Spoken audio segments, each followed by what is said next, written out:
My name is Yollanda Zhang, and title, this is a hard one. I'm not sure which one to pick, but I'm currently a grad student in a master's of counseling psychology program, but I'm also the executive director of a nonprofit called Girls Strong, and I'm an author. So I guess those three things. Yeah, you're not giving yourself uh, enough credit. You do so much. Thank you. So, can you tell me about your own mental health journey? Yeah, for sure.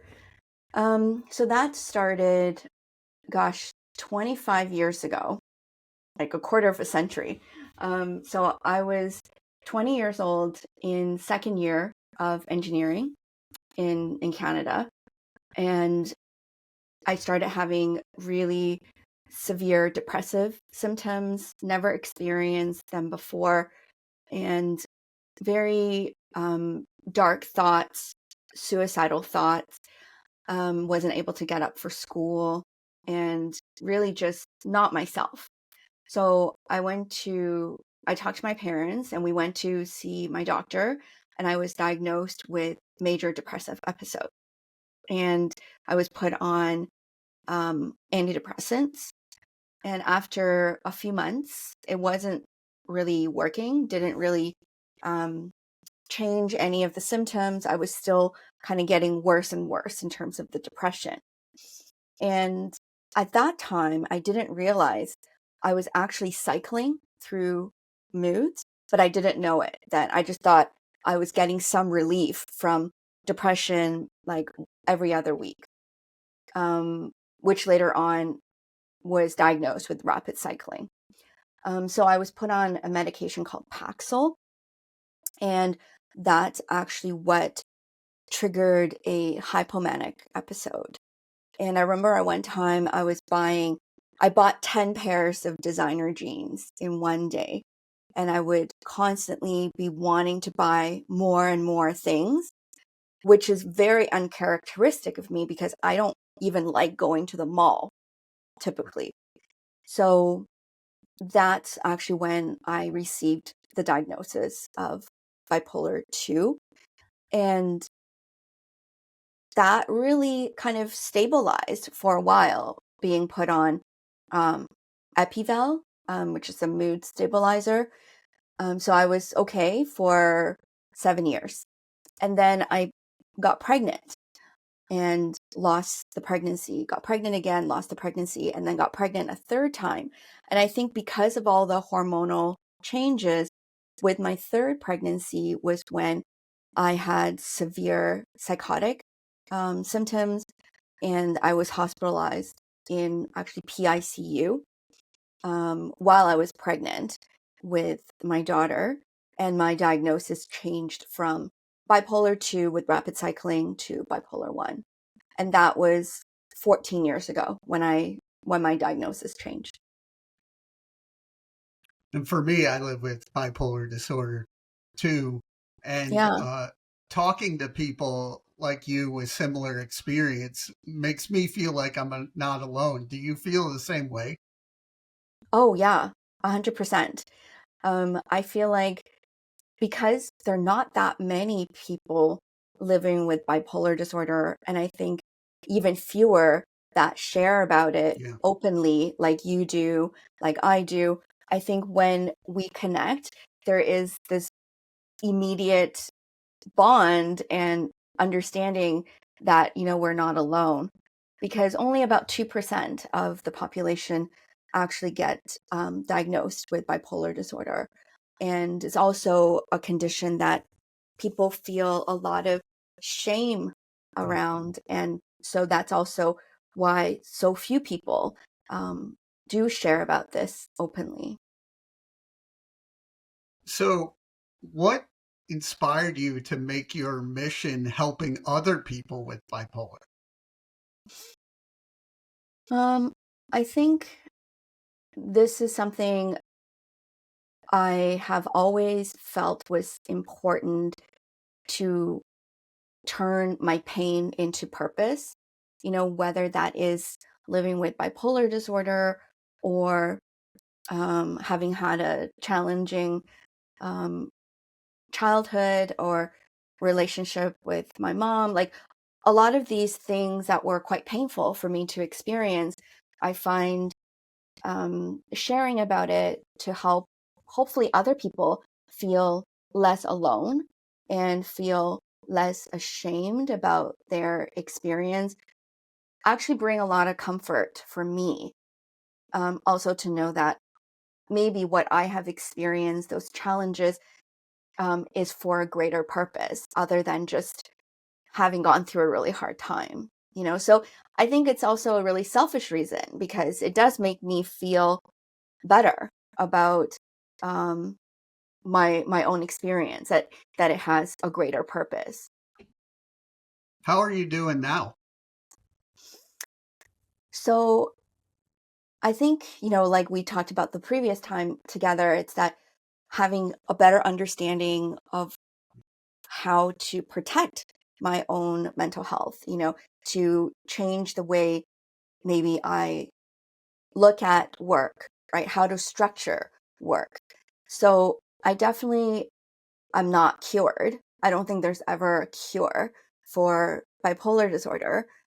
I think I am managing my symptoms much better now by creating stronger boundaries, by really prioritizing my own self-care, not focus so much on like achievement and being busy or doing more, but to actually allow myself to rest, to connect with my body, to really know what I need. I think all of those elements have really been important for me to stay well, and also building community. I run a support group for women living with bipolar disorder. It's been running for more than 3 years.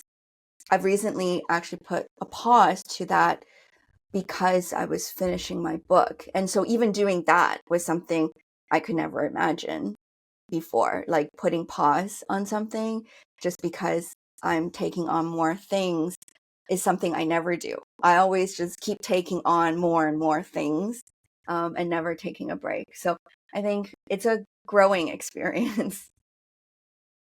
And with the writing and being an author, what is it like getting your thoughts, ideas, feelings out on the page? That's a really good question. It's actually a bit scary, which is weird because I'm a keynote speaker, so I've shared my stories with fairly large audiences, and I think there is that permanency with writing. Even though, yeah, my talks could be on video and people could watch it, but I feel like it's different when it's like the written word. And so writing my book, it took me about 9 months, which was almost like a pregnancy. Like it was my book baby, I always call it. Um, but it was very difficult process to go through. Now that I am done and it's in the publisher's hands, I do feel this sense of relief and achievement, but the process was really hard. It was very activating to revisit some of those hard moments of my life. With the keynote speaking, I know for me, just being able to do this podcast took me a little bit being in front of the camera because I was always behind the camera, but I Yeah. knew the mission was so important. So, how does it feel for you to be sharing a message to people, large audiences? Well, it took a long time for me to um, be okay with that. And I know even in your sharing with me about now being in front of the camera as opposed to be behind the camera was a big shift for you. And I think I went through a similar path in being okay with being um, sharing so openly about my story. Because up until 5 years ago, I was consuming stories from other people, and they helped me, right, to feel more um, more at peace with what I'm going through. I would read all kinds of books about people living with bipolar disorder, but mostly about like mental health. and I would attend talks. So I was consuming a lot of content before I felt worthy or I felt brave enough to share. And actually, before I step on any stage now, I still feel nervous. I still feel that, butterfly in my stomach and, sweaty palms. Like those are still there. But I think what helps me now is having had a lot of these experiences on stage and also that connection with the audience, from their questions and even the questions they would ask me when they come up to stage privately. I think those moments are so beautiful that I don't, I would never let those nervousness stop me from getting there. And I think that's what really helps. And also, I think what propelled me to be even more in speaking in public is one of my dear friends died by suicide. And I had no idea that she was going through such a dark time. And often, we never know. And with her passing, I really started to do a lot more public speaking, to really do a lot more sharing of my story. I even did a 10-part series called My Bipolar Journey, and it was a fundraiser in her honor for mental health, because I find a lot of stories, books, podcasts, interviews that I hear that are talking about bipolar disorder or mental health. Um, a lot of them are not from women of color. And I think there is a need for more diverse voices. And I felt this sense of responsibility that um, I need to share my story. I need to include my voice. I was looking at your website and you talk about being an entrepreneur, and Mm. I definitely want to follow your footsteps because I want to be uh, one of the leaders in mental health media. So, what is it like living with a mental illness and also taking on being an entrepreneur? It's definitely not easy. It has not been an easy path. I've been an entrepreneur for 10 years. Started with launching my Mandarin school in Toronto. And then 8 years ago, I launched my nonprofit, and then my coaching practice and speaking practice, and then my book. So there has been like a lot of different things that kind of happened along the way. And I think the hardest part, or one of the hardest part for me being an entrepreneur living with mental illness, is the lack of consistency that I experience in terms of the good days. And it can hit me like a ton of bricks, and then I'm out for, a period of time to recover. Luckily, that hasn't happened in a while, but definitely in the earlier days, um, that really was a big, I would say, roadblock to my growth, because I was also not as further along in my healing journey to know what, rest means, or to let go of some of those expectations, to protect my boundaries. So I think I didn't know a lot of those things at the beginning of my entrepreneurial journey, which made managing my mental health symptoms much harder. But now, knowing a lot more, I think things will be definitely different, and I am doing things differently. Um, but it is really challenging. And it's another thing you might have already experienced, or you might experience, is that often when you work in the mental health space, especially from an advocacy perspective, that a lot of people expect you to work for free. Right. And I find that like really hard to, because as somebody living with an invisible disability, you are already at a disadvantage of how many days or good times you have to be productive. So then for somebody to say, oh, you're doing advocacy work, oh, you should just speak for free, oh, you should just do this workshop for free, and that's kind of the expectation, that can be really challenging. Yes, that is a big thing that I do hear sometimes, like, here, speak, but you need to also make money. Yeah, I mean, advocacy is important, but it doesn't pay the mortgage. It doesn't Right. pay the bills, right? Um, you still need to create a living from it. But I think a lot of maybe companies or a lot of people think, oh, since you are doing something you love, that is your payment. You don't need to get paid. And my response to them is, would you work for free? Yeah. Like you are an event planner or you are in HR or you're an executive at your company. Would you do your job for free? If not, why would you ask me to do my job for free? Because this is my job. This is my work. And I actually do a lot of speaking engagements pro bono, but that's on my own terms. Yeah. Supporting charities, schools that I believe in, that is something important to me and I do. But I don't do that with for-profit companies because they don't need it. Or even like I used to be the co-chair for my daughter's parent council. And even for schools, there's a lot of budget.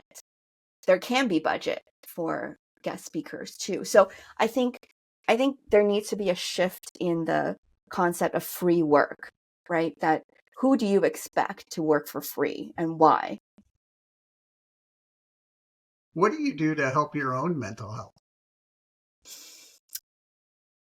I think I do actually like a lot of things now. Um, so one thing that I definitely am very um, like mindful about or strict about is a slow morning. And that's definitely a privilege that I have because I'm an entrepreneur. I get to set my own hours. I don't actually book any meetings before 10 a.m. So our meeting Smart. today started at 11. So I don't book any meetings before 10. And so the time before then is when I meditate. It's a it's a like must have. Like every morning I meditate for at least half an hour. I take my dogs out. I sometimes do some meal prep so that once the day gets busy, at least I'm eating healthy food. And I also drink a liter of water in the morning. Hydration is very important as well. And so giving myself that slow morning, I'm really paying myself with time first. I don't immediately jump in and start replying to emails or joining meetings. I tend to try to have a more intentional start to my day. And I also meet with my therapist regularly. And I had just finished training in sound meditation. So I actually have just outside this door, I actually have a sound studio set up with like crystal bowls and different, chimes and sound instruments that I use for my own healing. Like, so I play that and and just kind of create that sense of calm and peace even throughout my day. I might take a break for 5 minutes or 10 minutes or sometimes an hour to just kind of like reset myself with sound. Um, so that's been a new incorporation of my self-care. And nutrition. Nutrition is huge. So I am now much more intentional about what I eat and I prepare food for myself and my family. It's funny, I used to cook for my dogs. I make home cooked meals for them, but I never cooked for the humans because there are more places you can buy healthy food for the humans. But now I look at that differently and I see the health in my dogs with these home cooked meals. So now I actually cook a lot more at home as well and be a lot more intentional about what I'm putting into my body. I want to talk about your nonprofit. How did that come about? Yeah, so my nonprofit, Girls Strong, it started actually from grief.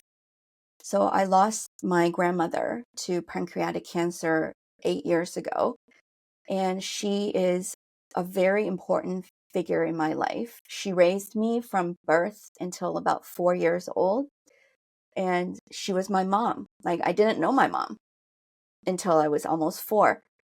And so when she passed away, it hit me really hard. And so I wanted to do something to honor her memory. And she never really had the opportunity for education. She was a child bride at 9 years old, and she was illiterate until she became a mother. And so she actually started to go to night school while working all day in the factory in the morning, during the day. And so education was really important to her. And it was such a privilege. Um, like, she sees it as a privilege and something she instilled in me as very important. So the nonprofit really started with me trying to come to terms with my grief of losing my grandmother, and doing something for young girls. I have a young daughter, and she was 5 at the time when my grandmother passed away. So I wanted to do something that could help support her learning development from within, and that she can live a life that is limitless. And also to help girls in underserved communities who may not have the financial means to join a program like Girls Strong. So we never turn anyone away because of their ability to pay. So anyone who's interested in joining the program have the option to join us. And so that's why I wanted to be a nonprofit. And last year, we actually became a community partner to Plan International, where we offer programs on building body confidence, self-esteem, which is so foundational to, like, mental health, right? Because if you don't have a strong sense of self, whether it's confidence or self-esteem, it's really hard on your own mental health journey. So we're able to offer programs in communities, um, without cost because it's a fully funded program. So community participants can join for free. And it really, um, like, fills my heart to be able to do this kind of work. What are some of the things you've learned from your daughter? Yeah. Another really awesome question. I know you have kids, so you'll Yeah. understand this too, is that, becoming a parent is definitely, um, way more educational than doing grad school, I have to say. Like, my daughter is by far the best teacher of my life. I would not be who I am today without her. There would be no Mandarin school. That was inspired by her as well. There would be no Mandarin school. There would be no nonprofit. There would be no book. It's all really inspired by me becoming a mother and also learning from her. And children are so, um, connected to the capital S self, right? Their self, connected to the source. And so she has shown me what it means to love unconditionally, to play, unreservedly, like, to, um, look at the world through her eyes, have been one of the most profound experiences of my life. And to want to create a better world for her. And I think has really inspired me to do a lot of the work that I am doing and that I have been doing. So yeah, so I really do think that, becoming a mom and having my daughter really show me, you know, areas of my life that I need to, um, look at with more intention has been truly incredible. You do so much to you do so much to help others, but where do you want to see your mission in the next, say, 3 to 5 years? I think, helping others helps me too. So it's not just I'm doing things to help others. It's, I'm not a saint. Like I really believe in um, reciprocity. I think I didn't know the importance of reciprocity until very recently. Um, Actually, my dog was hit by two cars 2 weeks ago. He's okay I'm now. sorry. Yeah, it was a horrific experience. And it has taught me a huge lesson about reciprocity. And I didn't realize a lot of my relationships are not reciprocal. So when this crisis happened, I didn't realize that I actually don't have people to show up for me in a moment of great need. And these are people that I've been showing up for many years and even decades. So it was a devastating lesson, but it did teach me a lot about what I want to create in the next 5, 10 years of my life is reciprocity. And I don't mean like tit for tat. If I do this for you, and you should do this for me. But but for me, it's realizing that I deserve support too. I deserve relationships that also raise me up. And I think that is something that was missing in my life. And I feel sad that it took my dog being hit by two cars and being in this terrible, state for me to really wake up to that. And so I think that's the first one. It's that I want to have, you know, really authentic and reciprocal connections for myself. Like I deserve to be supported as well. It's not just about me giving, not just about me doing things for other people, which I'll still do. It's just part of who I am, and I really do enjoy it. But I think I am going to be more mindful about where my energy flows and what I deserve as well.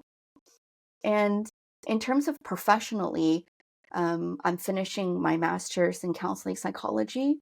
So I think that could really inform a lot of work that's coming up for me in speaking, but also in maybe private practice or working for a health institution, um, and also to create um, workshops or retreats. So I think these are all things that could be coming up for me, and things that I truly enjoy doing, and I think could help people who might be feeling alone or might be experiencing a lot of shame or confusion. So I think that could be a really big win-win that I could create professionally with what I'm doing. And even with my book, which is going to be coming out in 2027. It's called Dear Younger Me, and it's all about kind of connecting with your younger self and becoming the hero that you needed. And so I feel excited about the next 5 to 10 years. I don't know exactly what it'll look like, but I feel really confident that it's going to be aligned and connected. And I think it's really going to help a lot of people, including me. How can people reach out and learn more? So people can find me on Instagram. So it's just my first name, last name, Yollanda Zhang, and my website, which is the same name, or LinkedIn, which is where we connected.